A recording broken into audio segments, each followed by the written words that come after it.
Welcome, dear listeners, to another exciting episode of our podcast, The Sufi Paths.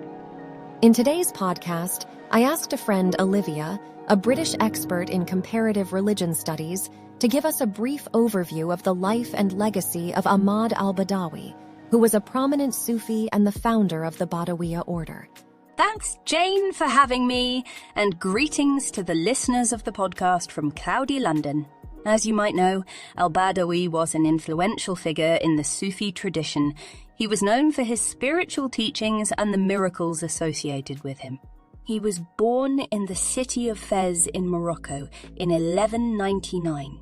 He migrated to Mecca with his family when he was just 7 years old, and their incredible journey at that time took them 4 years. On their way to Mecca, the family decided to stay in Egypt for around 3 years.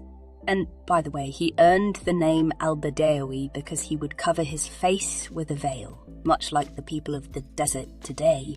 He was also known by other titles such as Sheikh Al-Arab, which speaks to his esteemed position within the community. One of the fascinating aspects of Al-Badawi's life is the Badawiyya or Ahmadiyya order that he founded.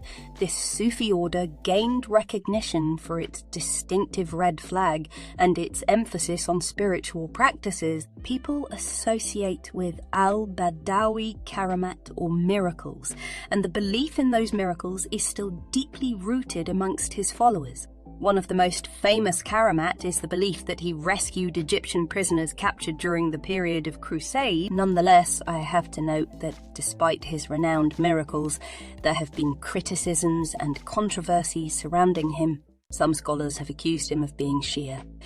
On the other hand, Al-Badawi was known for his asceticism, and he earned the title of Al-Zahid, or the ascetic among his people. After returning from Mecca, he settled in Egypt and had a close relationship with Ibrahim al-Dasuqi, another renowned spiritual figure.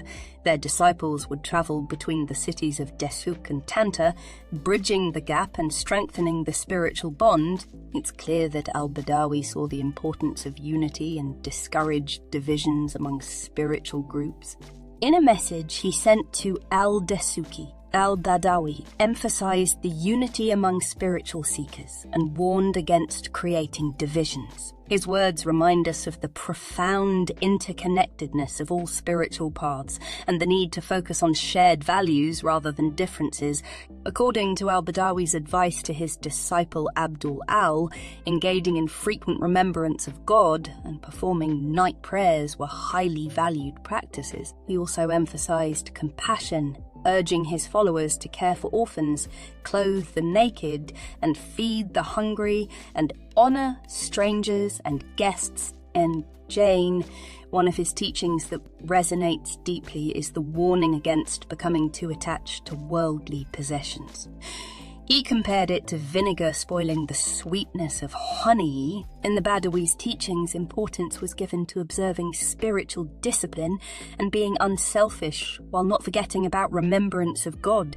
The message of love and inner growth he promoted continues to strike a chord with people. Being spiritually advanced did not diminish his humility or detachment towards worldly objects, and the assistance and generosity of his supporters allowed him to lead an unadorned lifestyle. This example shows how spiritual humility and devotion can be powerful. And Jane, influencing both the traditional and more general aspects of Sufism's spiritual world, is a deed that makes his impact invaluable, and there are countless individuals whose lives have been changed by his teaching. And finally, I shall note that until today, many people, including different classes of society, come to his tomb site in the Egyptian town, Tanta, seeking divine favours and paying their tribute to this greatly admired spiritual mentor.